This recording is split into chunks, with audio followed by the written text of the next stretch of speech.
No niin, moikka taas kaikille. Mä ajattelin tähän väliin tehdä tällaisen vähän erilaisen ääniraidallisen videon, koska mulla on vuosien varrelta niin paljon erilaisia ratsastusvideoita, joita mä en oo ikinä julkaissut, niin mä ajattelin, että mä voisin tehdä tällaisen kokoavan videon, johon mä just kokoan noita vanhoja ratsastusvideoita. Eli samalla kun tuossa taustalla pyörii näitä vanhoja videoita, niin mä ajattelin vähän kertoa mun ajatuksia niistä. Ja tosiaan kun nämä on tosi vanhoja videoita, eli näitä videoita on noin 2013-2014 vuodesta eteenpäin. Ja olisikohan uusin klippistä joltain vuodelta 2018 tai jopa 2019, mutta se on sitten vasta tuolla niin kuin videon loppupuolella. Tosiaan samalla kun katsotaan näitä videoita, niin ajattelin, että kertoisin ikään kuin tarinaa niiltä ajoilta, kun mä vielä ratsastin keppihevosilla. Ja noihän oli tosiaan 2014 vuodesta eteenpäin muutama vuosi. Oli ihan niin kuin aktiivisimpia aikaa mun keppariharrastuksen parissa. Tosiaan ratsastin silloin noilla vielä. Ja sitten tein käsitöinäkin jo. Ja olin tosiaan tosi aktiivinen silloin, että keppari kuului ihan niin kuin päivittäisen elämään. Tosiaan kommentoin vähän näistä videoista, osasta vähän, että mikä on pielessä ja miten mun ratsastus muuttuu vuosien aikana. Koska mun mielestä just on kiva katsella vanhoja videoita ja vähän verrata, että miten toi mun ratsastus muuttuu, vaikka mä nykyään nyt en enää ratsastankaan keppareilla. Mutta kiva ikään kuin vähän verrata ajassa taaksepäin ja hieman ehkä naureskella vanhoille jutuille ja tavoille sekä tyyleille, mitä silloin tuli tehtyä. No joo, siirrytään sitten vaan suoraan katselemaan näitä vanhoja videonpätkiä. Eli tosiaan ekana tässä nyt tulee noita 2013 ja 2014 vuosina otettuja klippejä. Ekana on muutama talviklippi ajoilta, jolloin vielä oli sentään lunta talvisin. Ja nämä kyseiset klipit on niin kuin estevideoita. Ja mähän olin aika luova koko mun harrastuksen ajan noiden esteiden kanssa. Mulla toki jossain vaiheessa tuli just, että mä tein muutamia esteitä, eli ihan tolppia ja puomeja. Mutta etenkin harrastuksen alkuaikoina oli sellaista, että mulla ei ollut tolppia tai puomeja, jota silloin käytettiin esteinä vähän mitä sattuu. Eli just tässä on luovasti joku tollanen lumikola laitettu tohon. Ja sitten no kaikkia kanistereita. Tiilien päälle on paljon tullut kasattua. Sitten on ihan jotain aidanpätkiä, kun meillä tosiaan on ollut lypsylehmiä. Niin on sitten paljon hyödyntänyt just niitä materiaaleja, eli kaikkia tollasia puutolppia ja aitoja sun muita. Eli tosiaan tuolloin oli vielä se asenne, että jos halus ratsastaa, niin ratsastamaan mentiin, oli sää mikä tahansa. Ja vaikka justiin olisi esterata aivan jäässä, niin siltikin pyrittiin sinne menemään. Tehtiin mahdollisesti uusia reittejä sitten, jotta väistettiin ne jäisimmät paikat. Mä oon aina tykännyt silleen mennä vähän kaikkia lajeja. 2013-2015 oli sellainen kausi, että mä tykkäsin hypätä paljon esteitä. Ja sitten sen jälkeen siitä eteenpäin oli niinku se, että tykkäsin enemmän kouluratsastuksesta. Ja maastoilu nyt on toki aina paljon. Eli kuten tässä ja nyt varmaan noissa muissakin hyppyklipeissä näette, niin mä pidän tosiaan aina kepistä niinku kiinni vasemmalla kädellä ja toinen käsi, eli oikea käsi on sitten niinku tuolla ohjien päässä kiinni. Eli mun käsi ei heilu ikinä kuitenkaan niinku vapaana. Että mulla ei ikinä ollut sellaista tapaa, että mä vien niinku kättä tai kyynärpäät niinku eteenpäin hypätessä. Tässä klipissä mä ratsastan mun silloisella pellahepalla. Ja kuten näkyy, mulla on kroksit jalassa. Tässä nyt näkee, että toi mun meno oli vielä tuolloin aika rauhatonta. Eli suunnilleen tuntuu, että mä vaan juoksen ympyrää tossa. No jo täytyy kyllä myöntää, että mä oon aika pitkä ihminen ja mulla on aika pitkät jalat. Niin senkin takia tuntuu, että vauhtia on aika paljon useissa videoissa. Mutta kyllä se mun meno tästä sitten rauhoittuu ajan myötä. Ja kuten tosiaan saatatte huomata, mulla on tosi useissa videoissa kroksit jalassa. Eli tolloin oli ihan tavallista, että mä ratsastin kesäisin kroksit jalassa.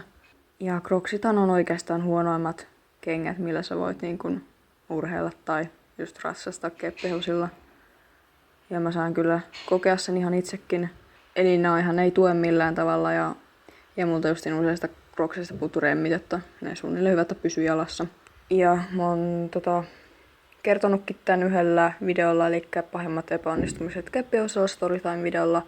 Kerroin tän. Eli tosiaan joku kesä hyppäsin krokseilla esteitä keppihevosilla. Ja sit mä laskeuduin jotenkin, että mun nilkka nyrjähti ihan tosi pahasti. Ja mä en pystynyt silloin just laskemaan useampaan päivään painoa sille mun jalalle ja se oli vielä viikkojenkin jälkeen kipeä. Eli jos mä nyt jotain viisasta voin sanoa, niin te, jotka ratsastatte keppihevosella, niin älkää käyttäkö krokseja. Tää video on sitten talvelta. Tossa mä ratsastelin jupilla pienessä lumisateessa. Ja mullahan oli tosiaan, tai siis on edelleenkin noilla mun keppiosilla, joita mulla vielä on, niin on luonteet.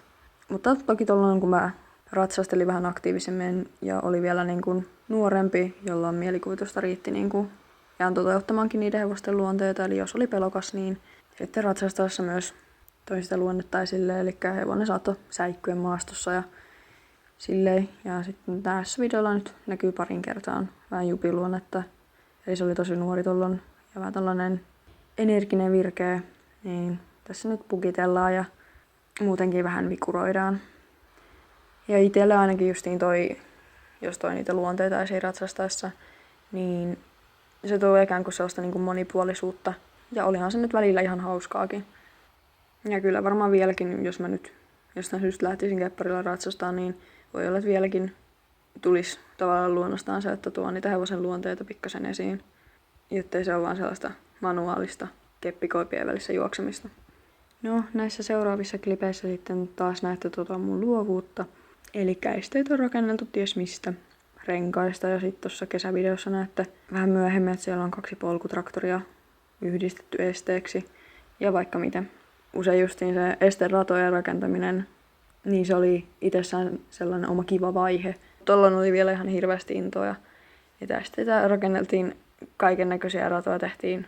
Ja sitten usein se oli, että sama rata pysyi tuolla kentällä vaikka useamman viikon ja sitä sitten hypättiin aina ja sitten tehtiin taas jotain muutoksia tai tyhjättiin kenttä välillä. Ja se oli niinku itsellä ainakin kivaa justiin erilaisista materiaaleista miettiä, että millaisia esteitä tästä saisi ja sitten oli kiva rakentaa niitä ja yrittää tehdä niistä jotenkin niinku silleen nätin näköisiä. Ja mun lempiaskellaji oli noihin aktiivisimpiin aikoihin varmaan laukka. Eli etenkin just maastossa tykkäsin laukata ihan aika lailla täysiä niin lujaa kun pääsin. Niin kuin mä laukkaan tässä tiellä nukan kanssa. Mut sit myöhemmin mun lempiaskellajiksi muuttui ravi. Seuraava klippi nyt on yksistä kisoista. Eli tässä oli kyseessä aikaluokka. Tosiaan keppariharrastuksen aikana silloin kun mä ratsastin siis aktiivisesti, niin mä kisasin aika paljon. Ja näillä seuraavilla klipeillä näette taas Jupin ja ton mun Hessukissan. Ja tässä mä menen tai ainakin yritän mennä kouluratsastusta. Eli tossa nyt näette pohkeen väistöä. Ja sitten tossa kans treenaa lisättyä ravia. Ja tällä videolla näkyy vähän myöhemmin myös laukavaihtoja ja laukkapiruetteja. Lisätty ravion kanssa oli askellaji, mistä mä tykkäsin aika paljon. Mulla oli jotenkin aina niin kuin muutenkin kouluratsastuksessa, että mä niin kuin en suoristanut mun nilkkaa tarpeeksi ja vienyt niin kuin, jotenkin tuossa lisätysravissa jalkoja niin kuin tarpeeksi eteen ja ylös. Toki tässä nyt pitää muistaa se, että kepiosratsastuskin on kehittynyt, että noina aikoina, miltä niin kuin nämä vanhat videot, mitä olette tässä nyt jo nähnyt ja tuutte näkemään, niin toi oli aika lailla korkeata tasoa silloin. Että nykyäänhän me ollaan tosi paljon menty niin kuin eteenpäin. Ja vähän säännöt on muuttunut, että miten jotain liikkeitä tehdään. Tää laukkapiruetti, minkä tässä nyt näette, ei tosiaankaan mikään mallisuoritus, että mä teen sen tolleen tosi harvasti. Mä otan niinku ihan vaan muutaman askeleen, vaikka siinä pitäisi niin sanotusti pyöriä kauemman. Keppareilla ratsastaminen tollon mulle oli oikeastaan lähestulkoon ainut liikunta, mitä mä harrastin. Ja tolloin, kun mä oon aktiivisesti ratsastanut, niin mun kunto onkin ollut huipussaan.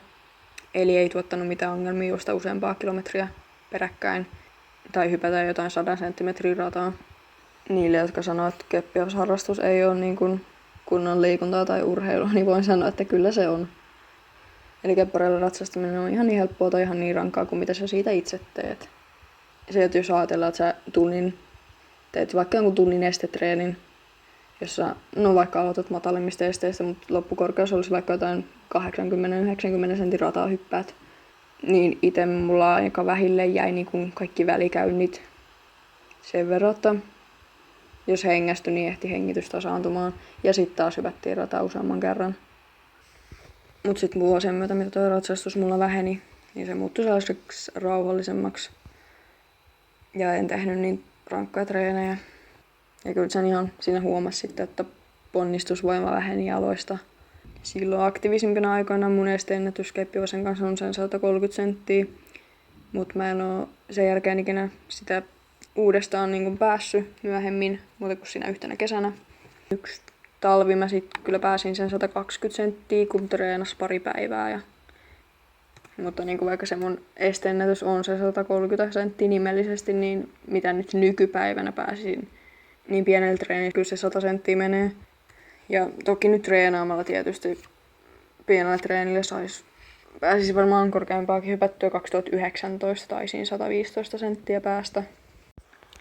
No joo, täällä on sitten muutamia lännen ratsastuspätkiä. Tästähän löytyy YouTubesta ihan kokonainen video. Taisi olla nimellä jotain trail at pole bending. Eli just lännen ratsastuksessa, varsinkin tuossa trailissa, tykkäsin taas soveltaa eri materiaaleja. Eli tein tällaisia vähän erikoisimpia esteitä ja sillan ylityksiä ja tollasia. Ja lännen ratsastuslajeista eniten on varmaan trailia tullut harrastettua. Pole bending tulee sitten varmaan toisena, että kaikki on kartioita ja tolppia on pujoteltu. No ja sit mulla on pari klippiä yksistä kisoista. Eli tässä pidemmässä klipissä on esteiden tyyliluokka. Mitä nyt näitä hyppyvideoita on tässä katsellut, niin mun hyppytyyli on ollut suht hyvä aina. Eli mä en ole vienyt esimerkiksi jalkoja liikaa eteenpäin tai sitten nojannut yläkroppaa eteenpäin. Korkealla kaisteella mä en vie mun kättä niinku liikaa eteenpäin. Eli vaikka toi mun käsi nyt lentää tossa jonkin verran, niin se ei irtoa ohjista tai se ei ylitä niinku hevosen korvarajaa. Ja mitä mä oon niinku kattonut menneiden vuosien SM-kisoja, niin siellä on tosi monia sellaisia, että niiden käsi niinku ylittää hevosen korvarajan. Tai sitten jopa niinku menee johonkin turpaan asti se käsi, kun ne hyppää korkeita esteitä. Mutta mulla ei itsellä ole tota ongelmaa ollut. Mutta sitten mulla oli aina se, että korkealta esteiltä laskeuduttaessa, niin mä laskeudun jotenkin silleen vinosti. Oikea jalka oli parempi ponnistusjalka. Niin laskeuduttaessa mä sitten jotenkin niinku kiersin mun kroppaa tollain oikealle päin. Mutta joo, muuten niin kun mun mielestä mitä näitä videoita katsoo, niin mulla on aika hyvä hyppytyyli kuitenkin ollut. No joo, tässä on sitten seuraavana näitä kouluratsastusvideoita. Ja tässä ensimmäisessä mä nyt menen mun silloisella hevosella Nonalla oikeastaan vaan koottuja askellajeja läpi. Eli eka tässä on koottu käynti, sitten tulee koottu ravi ja laukkakin vielä. Tässä videossa ainakin mun mielestä oma silmään näyttää niin kuin kaikki kootut askellajit hyvältä. Ja noi kootut askellajit olikin tuolla mun lemppareita. Kun aloin tosiaan loppuvaiheessa menemään enemmän niin kuin kouluratsastusta. Ja tällä videolla, jos mä nyt Nonalla ratsastan, niin näkyy selkeästi, että mä niin kuin keskityin aika paljon. Ja mulla se, jos mä niin kuin keskityin kunnolla panostin, niin silloin mä justiin huomasin niin kuin ojentaa mun nilkat kunnolla, mikä muuten olisi itselle sellainen vähän niin kuin ongelmakohta. Ja tässä mä nyt en niin kuin joustaa jaloista liikaa, että jalat niin kuin menis koukkuun. Ja toisaalta niin kuin toi meno ei ole liian niin kuin jäykkääkään. Tää video, jos mä menen totilaksella, niin tässä nyt kans mennään koottuun ravia. Ja näin me tuo takasan käännöksiä, piaffeja, taisi vähän passakiakin tuolla seassa olla. Ja tää video näyttää mun mielestä aika hyvältä. Mutta pikkasen jää niin kuin toi polvien suoristaminen ikään kuin vajaaksi noissa kootuissa askellajeissa. Elikkä mulla on polvet pikkasen liian niin kuin koukussa. Kouluratsastuksen lisäksi noita loppuaikoja kun ratsastin, niin tykkäsin kaikista niin kuin agility-radoista ratsastaa ja sitten justiin trailista. Ja siinä justiin pääsi käyttää luovuutta, kun teki noita kaikkia erilaisia esteitä. Ja aina vuodessa suunnilleen parasta oli se, kun keväällä oli noita lämpimiä kelejä ja iso oli kylmänyt pellot, niin sinne pääsi juoksemaan ihan täysin paljan varpain. Ja se oli niinku mun keppariharrastuksessa aina se, että mistä kesä alkoi. Sitten kaprioleja tuli jossain vaiheessa harrastettua. Ja näissä klipeissä mä nyt treenailen Nonalla niitä. Tämä oli niinku ensimmäinen kerta, kun mä kunnolla treenasin. Joskus aikaisemmin olin vähän koittanut jupilla niitä joskus. Mutta noi kapriollekin oli sellainen, että iteltä ne lähti ihan hyvin sujumaan. Jotta se ei tarvinnut sen enempää treeniä. Eli tosiaan voi sanoa, että kouluratsastuksessa mentiin ihan Grand Prix-tasolle asti. Ja jotain noita korkean koulun liikkeitä sitten. Espanjalaista käyntiä, cabriolet, niitä tuli sitten treenattua. 2 seuraavaa klippiä. Niin nämä on varmaan uusimpia videoita, mitä musta on kuvattu, kun mä oon ratsastanut keppivesillä. Eli todennäköisesti vuodelta 2018. Koska 19 vuonna mä toki ratsastin kaverin Lauran kanssa. Mutta se oli lähinnä sellaista höntsäilyä. Eli ei me silleen niinku kunnolla enää ratsastettu, eikä sitten kuvattukaan mitään. Ja no, 2020 vuonna mä en kertaakaan ratsastanut keippihevosella. Jotta tää oli nyt harrastushistorian ensimmäinen vuosi, kun en ratsastellut ollenkaan edes huvin vuoksi. Toivottavasti tykkäsitte nyt vähän tällaista erilaista videosta. Voitte vaikka kommentoida alas noita asioita, mitä mä tässä videolla nyt vähän kävin läpi, että miten teillä on. Koska mun mielestä näitä on kiva tietää. Varsinkin just miten niin kun harrastajat on kehittynyt just vaikka ratsastajina ja muutenkin harrastuksen parissa. Mutta joo, mulla ei nyt tähän ole muuta. Jotta kiitos katsomisesta ja nähdään ensi videolla taas. Ja se olisi sitten heippa!